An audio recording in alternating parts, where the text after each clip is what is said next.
Hrithik, Anant Singh 25 round वहां पर मोकामा में काउंटिंग होनी है। 8 राउंड कंप्लीट हो चुका है। आप समझिए 11,226 वोटों से अनंत सिंह आगे चल रहे हैं। वीणा देवी बहुत पीछे। हालांकि मैं एक सीट की बात यहां पर करना चाहूंगा रजत, वो सीट है नालंदा के अस्थावा। देखिए आरसीपी सिंह की बेटी लता सिंह वहां से चुनाव लड़ रही थी जन स्वराज पार्टी के टिकट पे, और अगर आप देखेंगे वहां पे तो अस्थावा से लता सिंह बहुत पीछे। अगर आप देखें तो वहां पे जनता दल यूनाइटेड यानी एनडीए के ही कैंडिडेट 11,558 वोटों से आगे चल रहे हैं। आरजेडी जो है वो पीछे सेकंड नंबर पर, तीसरे नंबर पर लता सिंह है जो कि आरसीपी सिंह की बेटी है। ऐसा नहीं है कि आरसीपी सिंह का नालंदा गढ़ नहीं रहा है। आरसीपी सिंह एक वक्त में मुख्यमंत्री नीतीश कुमार के जबरदस्त सहयोगी के तौर पर, मित्र के तौर पर उभरे, हालांकि केंद्रीय मंत्री भी बने। और उसके बाद नीतीश कुमार ने कहा कि इनको हमने केंद्र में भेजा, इनको हमने केंद्रीय मंत्री बनाया, उसके बाद दगा दिया। आप देखिए आरसीपी सिंह जेडीयू छोड़ते हैं, बीजेपी का दामन थामते हैं, बीजेपी में भी जाने के बाद उनका कुछ खटपट हो जाती है, उसके बाद वो बीजेपी को भी छोड़ते हैं। और अगर आप देखें तो उनकी छोटी बेटी लता सिंह इस बार चुनावी मैदान में थी, और लता सिंह जो कि आरसीपी सिंह की बेटी पीछे, अगर उन्हीं की बात करें तीसरे नंबर पर है, जनसुराज से गई और 15,000 से ज्यादा वोटों से तो वो पीछे हैं। बिल्कुल यहाँ पर अगर हम बात करें 27 राउंड कुल काउंटिंग होनी है, 27 राउंड में से 6 राउंड पूरे हो चुके हैं, और इसमें जितेंद्र कुमार जेडीयू के जो उम्मीदवार हैं वो 20,000 से ज्यादा वोट पा चुके हैं और 11,558 वोटों से पीछे चल रहे हैं। अगर हम बात करें रवि रंजन कुमार की जो कि आरजेडी के हैं तो वो दूसरे नंबर पर चल रहे हैं। तो लगातार यहाँ पर लता सिंह पीछे हैं। लेकिन जो सबसे ज्यादा चर्चित सीट रही ऋतिक, जिस तरीके से हम लोग चर्चा कर रहे थे मोकामा की, क्योंकि अनंत सिंह एक ऐसे चेहरे हैं, जेल में चले गए, उन पे आरोप लगा और उसके बाद पत्नी को कमान संभाला, और आप देखिए वही पत्नी जिसको लेकर के उन्होंने बयान दिया था कि उसने विधायक के तौर पर कोई काम नहीं किया और वो चुनाव नहीं लड़ेगी, मैं लड़ूंगा। और अनंत सिंह फिर चले जाते हैं, आप देखिए जेल के बाद अभी 8 राउंड के बाद 11,276 से आगे हैं ऋतिक। अब बिल्कुल अगर आप देखें वहां पे आरजेडी की वीणा देवी खड़ी है, और वीणा देवी को सिर्फ अभी तक 8 राउंड में 18,259 वोट मिले हैं रजत जी। और अगर बात कर ले मोकामा के किंग कहे जाने वाले अनंत सिंह, जो अपने आप को किंग कहते हैं मोकामा हमारा, चाहे हम किसी भी दल में रहें, चाहे आरजेडी के साथ हम विधायक क्यों ना बने, चाहे जेडीयू के साथ क्यों ना बने, लेकिन मोकामा हमारा था, हमारा है और हमारा रहेगा। और मोकामा की अगर बात करें तो अनंत सिंह 29,535 वोट अभी तक पा चुके हैं 8 राउंड में। आपको मैं बता दूं 25 राउंड की यहाँ पर काउंटिंग अभी होनी है, जो सिर्फ अभी तक 8 ही राउंड हुई है ओवरऑल। और अगर आप देखें तो 8वें राउंड में अभी तक अनंत कुमार सिंह ने जिस तरीके से लीड अपनी बढ़त बनाई रखी है, 29,535 वोट उनको मिले और 11,276 वोटों से वो लीड बना के आगे चल रहे हैं। जन स्वराज पार्टी के प्रियदर्शी पीयूष जो है वो पीछे चल रहे हैं। तो एक बड़ी खबर आपको इस बीच हम बताएंगे। जी ऋतिक, बड़ी खबर आ रही है, आपको बता दें कि एआईएम सिर्फ 2 सीटों पर आगे है। ओवैसी की पार्टी की बड़ी चर्चा रही, 2020 में 5 सीटों पर इन्होंने जीत हासिल की थी, लेकिन अब क्या ओवैसी का जादू बिहार में नहीं चला? रुझानों में ओवैसी को बड़ा झटका, बिहार में ओवैसी का जादू चलता हुआ नहीं दिख रहा है। एआईएम सिर्फ 2 सीटों पर आगे है, तो ओवैसी का जादू क्या फेल हो गया है? नहीं चला ओवैसी का जादू, ये बड़ा सवाल है, क्योंकि जिस तरीके से ओवैसी लगातार सीमांचल में अपना उन्होंने पैठ जमाई थी, 2020 में उन्होंने जीत हासिल की थी, तो क्या इस बार ऋतिक जिस तरीके से ओवैसी को यह झटका लगता दिख रहा है, क्योंकि सिर्फ 2 सीटों पर ओवैसी की पार्टी को बढ़त है? और खास बात आप बताइए ऋतिक, जिस तरीके से ओवैसी की पार्टी को यह झटका लगता दिख रहा है, ओवैसी की पार्टी लगातार कोशिश कर रही थी, लेकिन सिर्फ 2 सीटों पर ओवैसी की पार्टी आगे चल रही है। ऋतिक अगर हम बात करें तो कोच दामन से और मौर से, तो ये 2-3 ऐसी सीटें हैं जहां पर ओवैसी आगे चल रहे हैं, ओवैसी की पार्टी। तो क्या ओवैसी का जादू बिहार में नहीं चला? बिल्कुल, देखिए मुझे लगता है कि 2020 में जब 5 विधायक ओवैसी के आए थे, उसमें इंक्लूडिंग अगर हम करें तो वहां के प्रदेश अध्यक्ष अख्तरुल इमाम भी उसमें शामिल थे, उनको छोड़ के बाकी चारों कैंडिडेट जो हैं जीतने के बाद उन्होंने एआईएम का दामन छोड़ दिया, यानी पतंग को काट दिया। हाँ।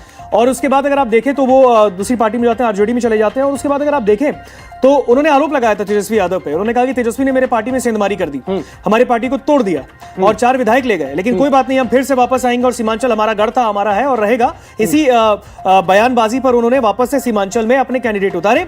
लेकिन देखिए किस तरीके से सवाल यह है कि क्या अजदुद्दीन ओवैसी का जो जादू है वो चला नहीं?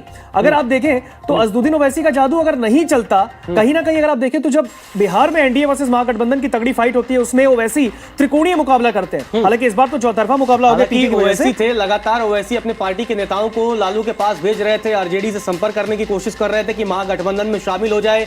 कई जगह कई रिपोर्ट सामने आई थी कि सिर्फ 6 सीटों की डिमांड कर रहे थे और वैसे लगातार कह रहे थे कि अगर मुस्लिम वोट बैंक हमारा वाला भी आपके साथ आ जाएगा तो महागठबंधन को मजबूत बढ़त मिलेगी। लेकिन अभी तक के जो रुझान सामने आ रहे हैं उसमें ये बड़ा झटका लगता हुआ दिख रहा है। अब आप देखेंगे सीमांचल में भी जो आरजेडी का गढ़ है वहां भी कई सीटों पर एनडीए को बढ़त मिलती हुई दिख रही है, एनडीए आगे चल रही है। आप देखिए किस तरीके से एनडीए अभी तक के रुझानों में, क्योंकि अभी तक के जो रुझान है उसमें 2/3 बहुमत जो है एनडीए के खाते में। एक टक्कर तो बहुत दिलचस्प चल रही है ऋतिक, बीजेपी और जेडीयू के बीच ही कि बड़ी पार्टी कौन बनेगा। अभी ताजा जो रुझान है 82 पर जेडीयू है, 81 पर भारतीय जनता पार्टी है, आरजेडी 33 सीटों पर आ गई। ये देखिए आप बीजेपी आगे, नरेंद्र मोदी की अगुवाई वाली भारतीय जनता पार्टी की गाड़ी जो है आगे दिख रही है, 80 सीट भारतीय जनता पार्टी। हालांकि दूसरे नंबर पर कांग्रेस है लेकिन है नहीं गाड़ी, उसमें देखिए कांग्रेस की गाड़ी निकल रही है, राहुल गांधी है, राहुल गांधी की गाड़ी निकल गई। और ये वो ईवीएम, आपको बता दें ऋतिक, जिस तरीके से ये तस्वीरें तमाम चल रही है, जो तमाम तस्वीरें और तमाम जो रुझान बिहार से सामने आ रहे हैं ऋतिक, 82 और 81, ये 82-81 का गणित जो है वो बड़ा दिलचस्प है ऋतिक।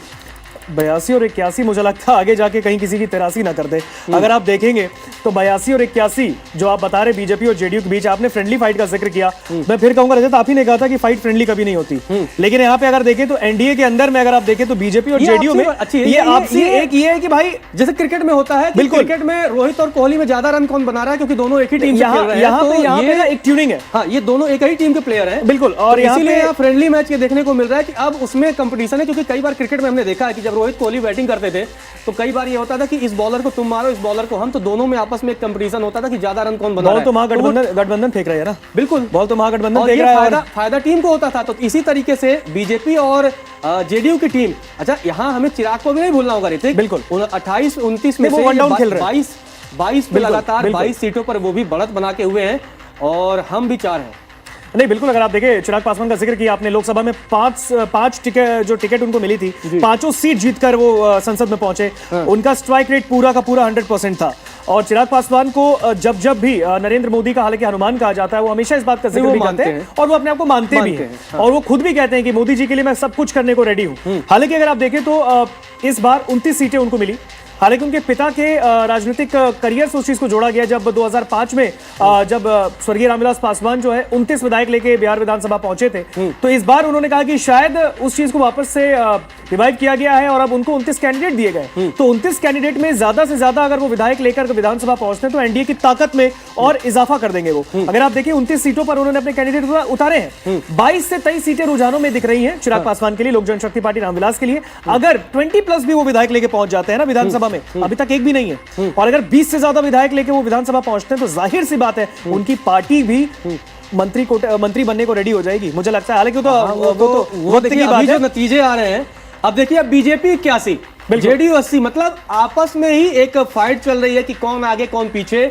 BJP 81, JDU 80। तो अभी तक के जो रुझान है उससे तो ये साफ हो रहा है ऋतिक। हालांकि अभी बहुत सारे ऐसे, अब ये भी होता है ना ऋतिक कि अगर आप 25 राउंड की या 30 राउंड की कहीं काउंटिंग है तो कई बार क्या होता है कि शुरुआत के कई ऐसे इलाके होते हैं, क्योंकि बिहार को अगर जब आप समझेंगे ऋतिक तो area wise vote bank fix है कि इस एरिया से इसको ज्यादा वोट मिलता है। तो अब एरिया वाइज जब ये थोड़ा कम से कम अगर मान लीजिए 30 राउंड की कहीं काउंटिंग होनी है, तो जब 15 राउंड की काउंटिंग लगभग पूरी हो जाएगी उसके बाद काफी हद तक जो आंकड़े हैं वो स्टेबल हो जाएंगे। उससे हमें पता लग पाएगा कि किसके पाले में पूरी तरीके से कितनी सीटें किसकी आ सकती हैं।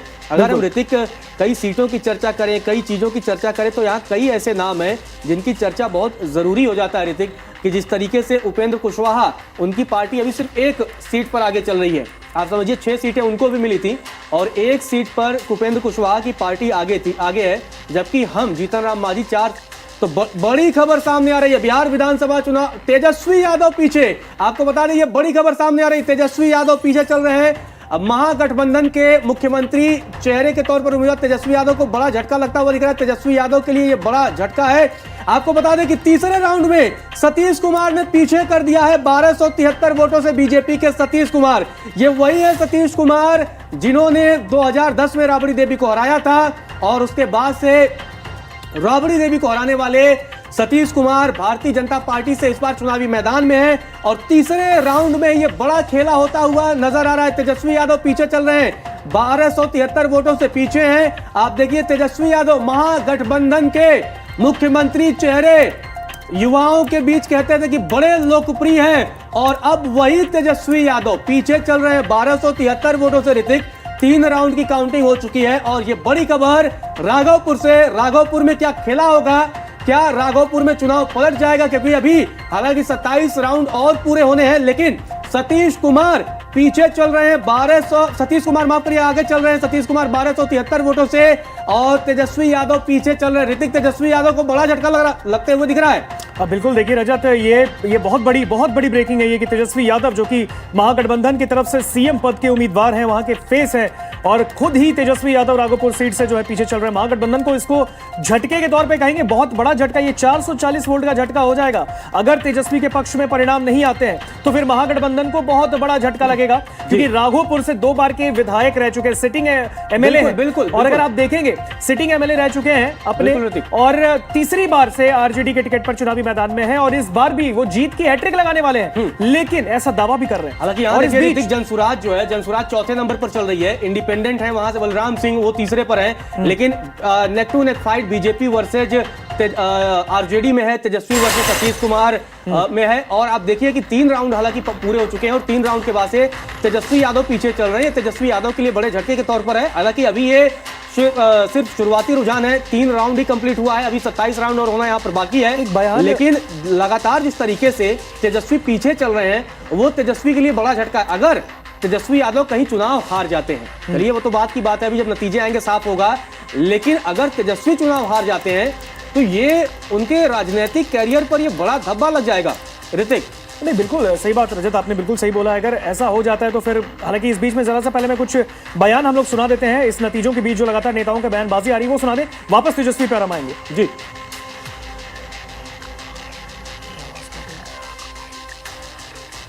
मैं तो देववन से कह रहा था बिहार में लैंडस्लाइड विक्ट्री होगी, 2010 की तरह होगी। मेरे सारे बयान को देख लें, हम अपने जिला को देख रहे हैं, जिस ढंग से वोटिंग हुआ है और जिस ढंग से उत्साह था इस सरकार के प्रति, आखिर होता क्यों नहीं? एक तरफ नेतृत्व है लालू यादव, राहुल गांधी, तेजस्वी का, जो प्रतीक है जेल और बेल के, भ्रष्टाचार के, जंगल राज के, लूट खसोट के, अपहरण के, हत्या के। और बिहार की जनता अमन, चैन, शांति के लिए वोट दिया है, न्याय के साथ विकास के लिए वोट दिया है।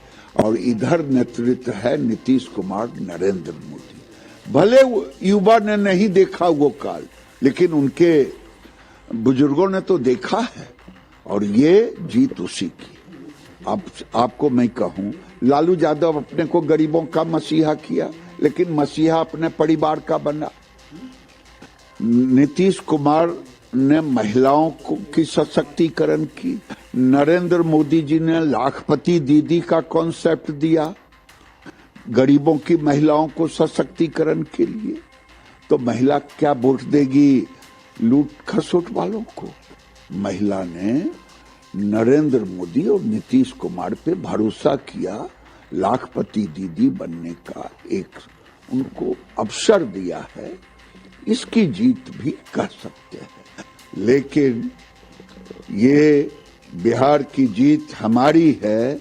बंगाल वाली दीदी अगली बारी बंगाल की है, क्योंकि वहां भी रोहिंग्या बांग्लादेशी घुसपैठियों को निकालना है।